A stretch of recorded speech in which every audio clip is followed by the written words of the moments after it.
बिस्मिल्लाहिर्रहमानिर्रहीम। अस्सलाम वालेकुम नादरीन, आप यूट्यूब चैनल देख रहे हैं। मैं इमरान खान हूँ। अभी लाहौर से हमारे सहाफ़ी ज़ईम लगारी साहब पर जुल्म सितम जारी था और उन्हें सच बोलने की सज़ा दी जा रही थी। ख़ास तौर पे उन्होंने रिपोर्ट करने की जुर्रत की जो कायद आज़म मोहम्मद अली जिन्ना के हवाले से पाकिस्तानियों ने उनके साथ इजहार यकजहती किया। वो इसलिए किया कि इस मरतबा 14 अगस्त पे कायद आज़म मोहम्मद अली जिन्ना की बजाय मिलिट्री इस्टेबलिशमेंट को सर पे उठाया गया। कायद आज़म की तस्वीर लगाने की बजाय जर्नैलों की फ़ोटोज़ लगाई गई और इसके बाद कौम ने रिएक्शन दिया और लोग निकले कायद आज़म की फ़ोटोज़ लेकर। उस इवेंट की कवरेज करने की वजह से ज़ईम लगारी साहब को गिरफ़्तार कर लिया गया और उनके ऊपर जुल्म किया गया। अब एक और सहाफ़ी को इस्लामाबाद से गिरफ़्तार किया गया। सहाफ़ी हैं खालिद जमील साहब, ये सीनियर जर्नलिस्ट हैं इस्लामाबाद में। इन्हें FIA साइबर क्राइम ने गिरफ़्तार किया है और इन्होंने कुछ 3 जो आखिरी ट्वीट किए उनसे आपको आइडिया हो जाएगा कि इन्हें गिरफ़्तार क्यों किया गया। ये कॉलम तो लिखा सुहेल बड़ाइच ने, ख़बरें दी सुहेल बड़ाइच साहब ने, गिरफ़्तार कर लिया खालिद जमील साहब को।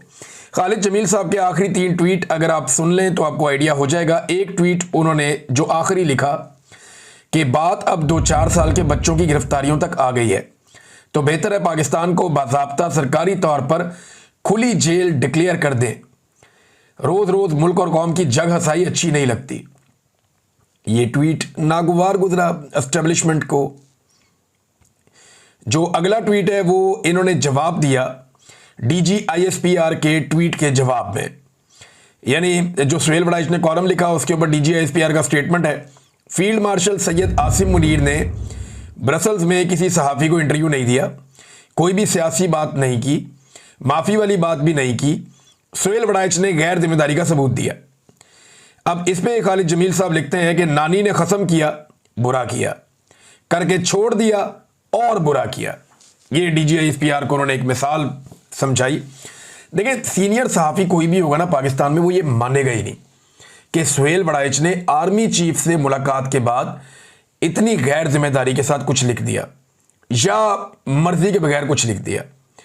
आर्मी चीफ से जो एक एक आदमी मिलता है उसकी बाकायदा लिस्ट होती है और उस मुलाकात के बाद बाकायदा आगाह किया जाता है कि ये बात आप पब्लिक कर सकते हैं, ये नहीं कर सकते। ये कोई रोटी को चोची कहने वाले लोग नहीं है।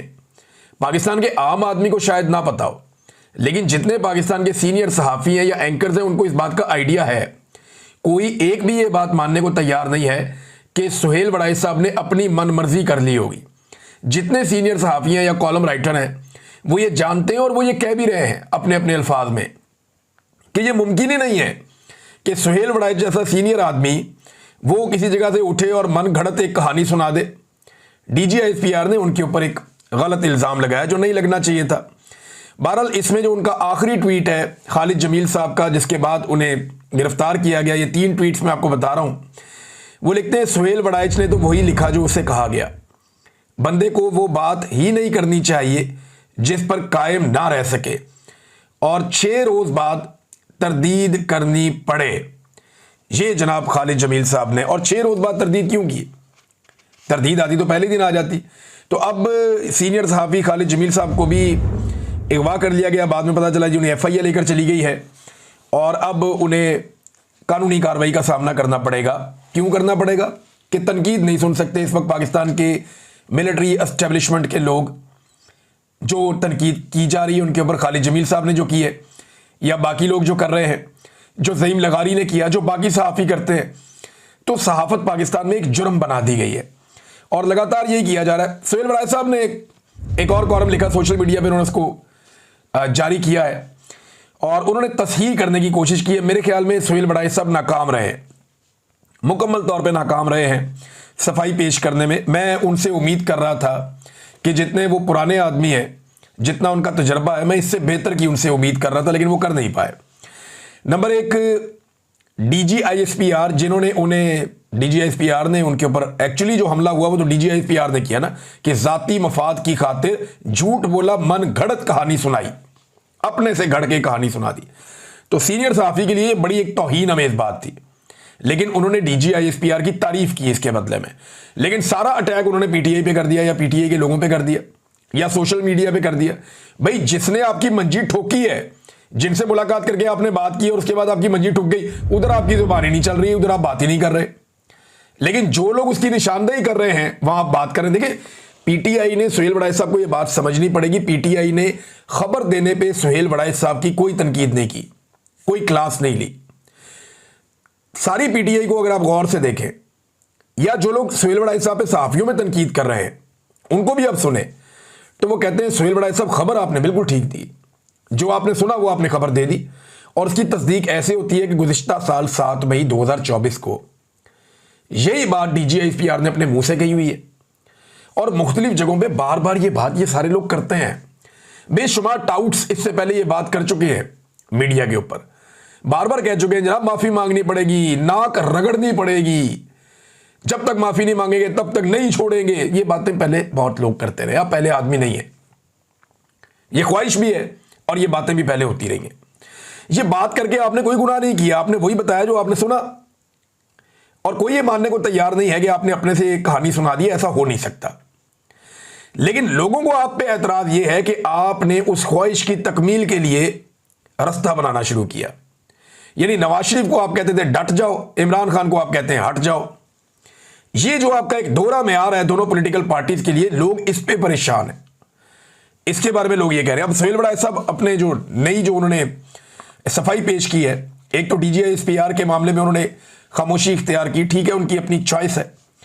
दूसरा, वड़ाइच साहब ने एक तरफ तो इमरान खान साहब को यू टर्न, ये कॉलम में ही कहा था ना अपने कि इमरान खान साहब एक यू टर्न ले लें, जो उनके बकौल बहुत अच्छे होते हैं, और माफी मांगने के आपने मशवरे दिए इमरान खान साहब को।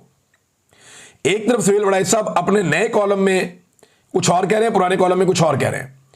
पुराने कॉलम में सुहेल वड़ाइच साहब ने ख्वाहिश का इज़हार किया था कि इमरान खान साहब को यू टर्न लेके माफी मांग लेनी चाहिए, मुल्क की खातिर आगे बढ़ जाएं।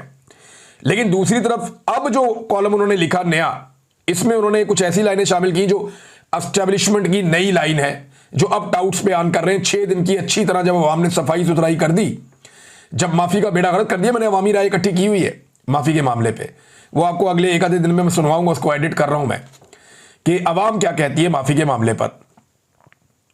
तो दूसरी तरफ सुहेल वड़ाइच साहब अब ये कह रहे हैं कि मेरी मालूमात के मुताबिक मफामत, माफी और किसी मुआहदे की दूर दूर तक कोई गुंजाइश नहीं है।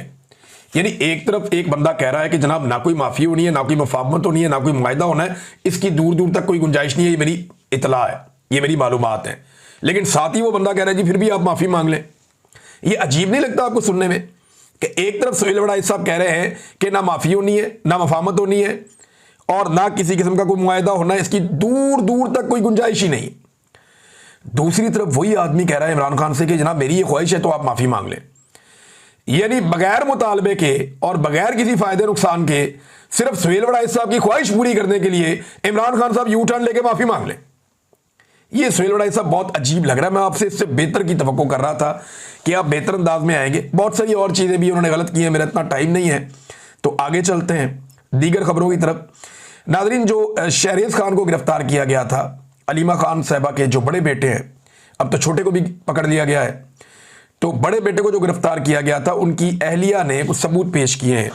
ये सबूत आप देखिए। उनकी अहलिया, जिनका नाम मारिया शहरेज खान है, वो बताती हैं जनाब, उन्होंने एक तस्वीर पोस्ट की और उस तस्वीर में उन्होंने बताया कि 9 मई का जो प्रोटेस्ट हुआ जिना हाउस में या कोर कमांडर हाउस के सामने, उस वक्त उन्होंने बताया कि हम लाहौर से 750 किलोमीटर दूर थे और my family home in Chitral, और वहां पे हमारे साथ कोई 1 दर्जन के करीब फैमिली फ्रेंड और उनके बच्चे भी थे।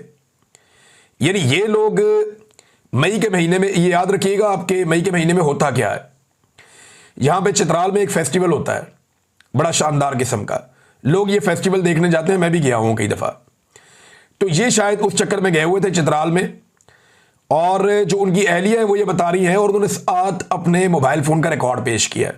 ये मोबाइल फ़ोन है Apple iPhone 13 pro max, 13 pro ये मोबाइल है, और ये इसमें लिखा हुआ है कि मंगल का दिन है, 9 मई 2023 है, सुबह के 9:22 पे ये फ़ोटो खींचा गया है और वाइड कैमरा इसमें इस्तेमाल किया गया है। सारी तफसीलात इसमें लगी हुई हैं और साथ मैप भी लगा हुआ है। तो उन्होंने वो सबूत पेश कर दिया, और ये जो डिजिटल फुटप्रिंट है ये आजकल मिल जाते हैं। उन्होंने बताया कि जिस वक्त 9 मई हो रहा था उस वक्त हम लोग 750 किलोमीटर दूर थे। अब अगर ये आए हैं तो किसी फ्लाइट से ही आए होंगे ना, तो कोई सबूत देना पड़ेगा, किसी फ्लाइट का सबूत देना पड़ेगा। कोई आदमी जब फ्लाई करता है तो जहाज का रिकॉर्ड होता है, कोई टिकट होता है, कोई और चीज होती है, और वो हमेशा अवेलेबल रहता है, तो गवर्नमेंट वो निकाल सकती है। लेकिन ऐसी कोई चीज मौजूद नहीं। सब लोग ये जानते हैं कि ये फैमिली चित्राल में मौजूद थी, और इसके बाद भी 9 मई के बाद भी ये चित्राल में मौजूद रहे, और बाद में ये वापस आए थे। लिहाजा शाहरेज को जो है वो गलत किया, गिरफ्तार करके उसके साथ ज्यादती की गई है। और अलीमा खान साहिबा ने अब इसके ऊपर बैनुल-अक़वामी चैनल को भी इंटरव्यू दिया, और जो बातें उन्होंने की हैं, कुछ बातें बड़ी सख्त उन्होंने कही। एक माँ है, उसके साथ जो हो रहा है, उन्होंने कहा जी इमरान खान एक ज़बरदस्त इंस्पिरेशन है। जो इंटरव्यू उन्होंने दिया वो दिया मैरियो नोफेल को। ये वही सहाफ़ी हैं जिन्होंने इमरान खान के दोनों बेटों का इंटरव्यू भी किया था, जो पहला इंटरव्यू उनका हुआ था। उन्होंने कहा जी इमरान खान एक ज़बरदस्त इंस्पिरेशन है, लोग उनके अज़म और हिम्मत को देखकर दंग रह जाते हैं। कोई भी चैलेंज आए वो उसे चैलेंज समझकर कबूल करते हैं। उन्होंने पार्टी से मुलाकातें रोकी ताकि कोई पैगाम अंदर ना जा सके, मगर ये उनकी अपनी घबराहट है। ये लोग हौसले तोड़ नहीं रहे बल्कि हौसले बढ़ा रहे हैं। पाकिस्तानी हर आजमाइश और मुश्किल के बाद मजीद मजबूत हो रहे हैं। हम तारीख बनते हुए देख रहे हैं। साथ ही अलीमा खानम साहिबा ने यह भी बताया कि छोटे बच्चों को सिर्फ मिठाई तकसीम करने पे गिरफ्तार किया जा रहा है। ये बड़ा अफसोसनाक वाक़या ये भी बताया। फिर उन्होंने बताया कि एक भी फौजी शहीद नहीं हुआ 9 मई को, बल्कि दर्जनों पाकिस्तान के शहरी जो हैं वो गोलियां लगने से 9 मई को शहीद हो गए, और उनमें ज़्यादातर वो मुजाहिरीन थे जो एहतजाज कर रहे थे और इमरान खान साहब के हमायती थे। तो अलीमा खानम साहिबा ने बड़ी तफसील के साथ ये इंटरव्यू दिया। और एक चीज़ और मैं आपके सामने रखता हूँ कि अलीमा खानम का ये इंटरव्यू सेम टाइम में जब शेयर किया मैरियो नोफेल ने, तो ये लगभग उस वक्त इस इंटरव्यू को 1,32,000 अफराद देख रहे थे। आप अंदाज़ा करें, ये ख़ानदान या ये पॉलिटिकल पार्टी, इससे लोगों को कितनी उम्मीद है कि 1.5 लाख शख्स लाइव देख रहा है इमरान खान की बहन को। तो इमरान खान कहां खड़ा होगा मकबूलियत में, अंदाजा कीजिए आप। तो इमरान खान की बहन के साथ 1.5 लाख लोग, अंग्रेजी का उनका एक इंटरव्यू चल रहा है, वो देख रहे हैं दुनिया में। ये फैमिली इस वक्त एक पॉलिटिकल रियलिटी है, आप इससे भाग नहीं सकते। इन लोगों ने पाकिस्तान की एस्टेब्लिशमेंट को नाकों चने चबवा दिए हैं, ये आपको तस्लीम करना पड़ेगा। मेरा चैलेंज है पाकिस्तान के वजीर आजम को, सदर को, आर्मी चीफ को, फील्ड मार्शल को, सबको, DGISPR को, करें अंग्रेजी में एक प्रेस कॉन्फ्रेंस, या इसी मैरियो नोफेल को एक इंटरव्यू दे दें, देखें कितने लोग लाइव आपको देखते हैं। मुझे नहीं लगता 10,000 लोग भी होंगे। अगर खुद भी इकट्ठे कर लेंगे तो 10-15,000 लोग से ऊपर नहीं जाएंगे। तो ये एक रियलिटी है, और यही तकलीफ देती है पाकिस्तान की मिलिट्री एस्टेब्लिशमेंट को कि हमें एक आम आदमी, एक आम पाकिस्तानी कैसे चैलेंज कर सकता है। कोई कैसे हमसे आगे निकल गया, कोई कैसे अवाम की नज़रों में हमसे बेहतर हो गया, कोई कैसे कौम का हीरो बन गया, और हम कैसे विलन बन गए। ये मिलिट्री एस्टेब्लिशमेंट की कहानी है, और उनकी गलतियों की वजह से ये सब कुछ हुआ। जब आप खुद को खुदा समझना शुरू कर देते हैं ना, तो ऐसी चीज़ें हो जाती हैं। इमरान खान की दूसरी बहन ने कहा कि, और वो दीवारें फलांगने की बात कर रहे थे कि घर के अंदर दाखिल हो गए, भी अगर बेटे को गिरफ्तार करना था तो आप दरवाजे में बुला लेते, बुला के गिरफ्तार कर लेते। लेकिन बड़ी तादाद में लोग अंदर घुस जाते हैं बंदूकें लेकर, और जाकर वहाँ पे बच्चों और बीवी के सामने गन पॉइंट पे घसीट के लेकर जाते हैं। तो ये अनफॉर्चुनेट है, ज्यादती है। देखिए, अगर जमान पार्क की या मॉडल टाउन की या इमरान खान की फैमिली और उनके घरों की आज दीवारें फलांगी जा रही है ना, तो दीवारें रायवेंट की और मॉडल टाउन की भी इतनी ऊंची नहीं है, कल को वो भी फलांगी जा सकती हैं। तो सियासतदान जो हैं वो आज तो तस्मों के साथ लटके हुए हैं, उन्हें समझ नहीं आ रही। आज तो बूट पॉलिश कर करके उनकी आंखों में पॉलिश भर गई, उन्हें नजर नहीं आ रहा कुछ भी। लेकिन ये अपने अंजाम को दावत दे रहे हैं, और ये अपने कल को यानी अंजाम को भूल गए हैं कि लोग इनके साथ क्या करेंगे। जितना जुल्म और बर्बरियत ये कर रहे हैं, एक स्टेप और आगे जा रहे हैं, और कल जब ये सब कुछ बाकी जमातों के साथ होगा तो वो रोएंगे और कोई सुनेगा भी नहीं। लोग कहेंगे ये तो हमने पहले होता हुआ देखा था, ये कौन सी कोई चीज़ पहली मरतबा हो रही है। तो एक दफ़ा मुझे याद है अच्छी तरह, इमरान खान साहब ने, उनकी पार्टी ने बल्कि इसके ऊपर डिस्कशन की थी कि हम जाती उम्रा भी जाके एहतजाज करेंगे। यानी हम बाहर जाएंगे वहां एहतजाज करेंगे, करप्शन के मामला थे। तो उस वक्त पाकिस्तान के पूरे मीडिया में मातम शुरू हो गया था कि भाई चादर और चार दीवारी, नवाज शरीफ का घर है तो बाकियों के भी घर हैं, किसी के घर जाने का आज तक कभी किसी ने सोचा ही नहीं। इस जमात ने पाकिस्तान में सियासत को ये कर दिया, वो कर, वो बड़े बड़े लोगों ने लेक्चर दिए थे पाकिस्तान के टीवी चैनल्स पे सिर्फ इस बात पे कि जाती उमरा के इलाके में एक एहतजाज करना था। लेकिन आज इमरान खान के घर का दरवाजा तोड़ा जाता है, चादर और चार दीवारी का बार बार तकद्दुस पामाल किया जाता है। और इमरान खान तो सियासत कर रहे हैं, बेशुमार ऐसे लोग जो सिर्फ इमरान खान को सपोर्ट करते हैं, सियासत में कोई ज्यादा भी नहीं है, उनकी चादर और चार दीवारी का तकद्दुस पामाल किया गया, उनके घर को तोड़ा गया, उन्हें तकालीफ दी गई और यह लगातार किया जा रहा है और हम होता हुआ देख रहे हैं। शाहिद खटक साहब हैं, उन्होंने एक बात की है इस सारे मामले को लेकर। उन्होंने कहा जी हलीमा खान के बेटों की गिरफ्तारी के खिलाफ अब तक सियासी कमेटी, कोर कमेटी या पार्लिमानी कमेटी समेत तमाम ओहदेदार जिनके पास पार्टी फैसलों का इख्तियार है, उन्होंने कोई इजलास क्यों तलब नहीं किया, एहतजाज की कॉल क्यों नहीं दी। अब तक पार्टी में इमरजेंसी हालात होने चाहिए थे और आपकी कमजोरियों का जवाब जो है लोग हमसे सवाल करते हैं बाद में। आखिर कब तक हम खामोश तमाशाई बने रहेंगे, ये सवाल उन्होंने उठाया। देखें, पाकिस्तान तरीके इंसाफ जुल्म का लेवल बढ़ता जा रहा है, बढ़ता जा रहा है, बढ़ता जा रहा है। लेकिन मुझे लगता है कि शायद बहुत सारे लोगों की ये सोच है कि अभी तो उस पर हो रहा है, मेरे पे तो नहीं हो रहा ना, मैं अपने आप को बचाऊं। तो ये अल्टीमेटली ये आप सबके साथ होगा, एक वक्त आएगा। मुझे अच्छी तरह याद है काशिफ अब्बासी साहब ने एक दिन मुझे समझाया कि इमरान टोन डाउन हो जाओ थोड़ा।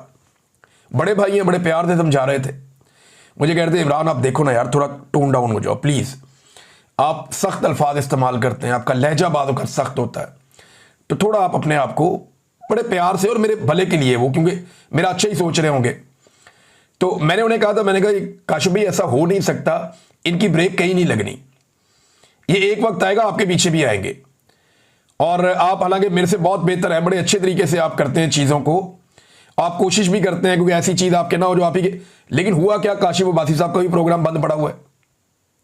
हालांकि जब मुझे वो बंदा मुझे मिले ना तो मैं उससे पूछूंगा भी होन सुना, मुझे ISI ने जब अगवा किया ना तो शुरू के चंद दिनों में मार कुटाई करते हुए मुझे काशिफ अब्बासी साहब की मिसाल दी गई कि यार आप बिटवीन द लाइंस क्यों नहीं चलते। आप देखें ना, फलां है फलां है फलां है, काशिफ अब्बासी साहब हैं, आज उनका भी प्रोग्राम बंद है।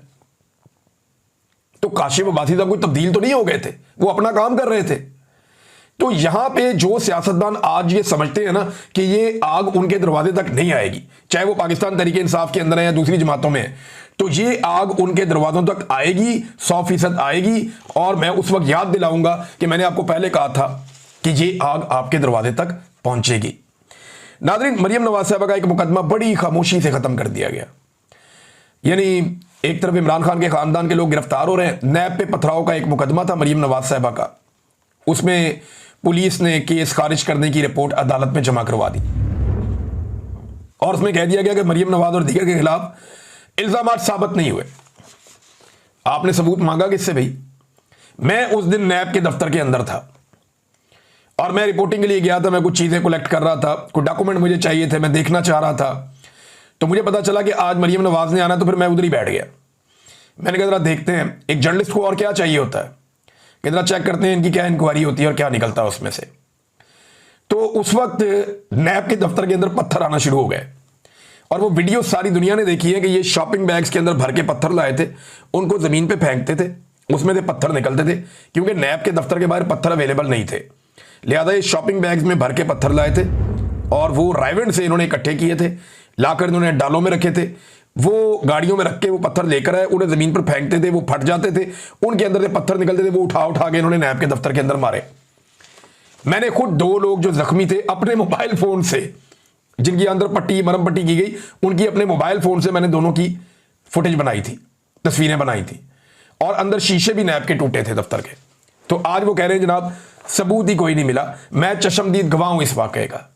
लेकिन आजकल टिकटॉकर्स का दौर है, तो टिकटॉकर को सहूलत दी जाएगी और दी जा रही है। नाज़रीन, एक स्टेटमेंट आखिर में मैं आपको, इंटरनेशनल नाज़रीन बहुत सारी बड़ी खबरें आ गई हैं। इस वक्त रूस ने एक बहुत बड़ा अटैक किया है यूक्रेन पे। ज़रा थोड़ी सी पाकिस्तान के मामला जो है वो मैं डिस्कस करने में ज़्यादा टाइम लग जाता है। मैं चाहता हूँ कि एक आधे दिन में मे बी वीकेंड पे मैं आपको इंटरनेशनल न्यूज़ में पूरा सिनेरियो बताऊंगा कि कौन आज कहाँ खड़ा है, फ़लस्तीन पे बात करनी है, हमने यूक्रेन पे बात करनी है, वो सारी चीज़ें जो लेटेस्ट फैक्ट्स हैं, दुनिया कहाँ जा रही है, वो आपके सामने में रखूंगा। नादरीन, ये प्राइम मिनिस्टर का एक स्टेटमेंट है जो मैं आखिर में आपके सामने रखना चाहता हूं। शहबाज शरीफ ने कहा क्या, ये स्टेटमेंट आप सुने और फिर आप सर पकड़ के बैठ जाएंगे कि यार ये कैसे हो सकता है। शहबाज शरीफ साहब का स्टेटमेंट ये है कि ये वो पाकिस्तान नहीं है जिसके लिए कुर्बानियां दी गई थी, मेरिट को अपनाकर इस मुल्क को अजीम बनाएंगे। यार मेरिट का लफ्ज कोई भी बोले दुनिया में, शहबाज शरीफ नहीं बोल सकता। 17 सीटों के ऊपर मेरिट की धज्जियां उड़ा के जिस शख्स को वजीर आजम बनाया गया, वो मेरिट की बात कैसे कर सकता है? अगर इस मुल्क में आज तक मेरिट की कोई सबसे बड़ी खिलाफ वर्जी हुई है तो वो शहबाज शरीफ का वजीर आजम बनना है। 17 सीटों के साथ उठा के वजीर आजम बना दिया और अब उसको 2/3 अक्सरियत भी दे दी। मेरिट की बात वो बंदा कैसे कर सकता है जिसका अपना वजूद ही मेरिट के खिलाफ है? यानी ये आदमी कभी भी प्राइम मिनिस्टर नहीं हो सकता, कोई भी हो सकता था। रेस में आखिरी नंबर पे आने वाला आदमी आज उन्होंने खड़ा कर दिया कि जनाब ये आपका प्राइम मिनिस्टर है, ये मेरिट है। और वो बंदा खड़ा होकर ढिठाई के साथ चौड़ा होकर ये कैसे कह सकता है कि जनाब पाकिस्तान में मेरिट हम लेकर आएंगे? आप मेरिट नहीं लेकर आएंगे, आपने मेरिट की धज्जियां उड़ा दी हैं। सिर्फ आप अपने आसपास ओहदे देख लें, आप सरकारी ओहदों पर बैठे हुए लोग देख लें। मेरिट की आपने ऐसी ऐसी खिलाफ वर्जी की है कि हर महकमे में लाके आपने रिटायर्ड जर्नल बैठा दिया है और मेरिट की धज्जियां उड़ा दी हैं। अब तक इतनी, अपना ख्याल रखिएगा, अपने चैनल का भी। अल्लाह हाफ़िज़।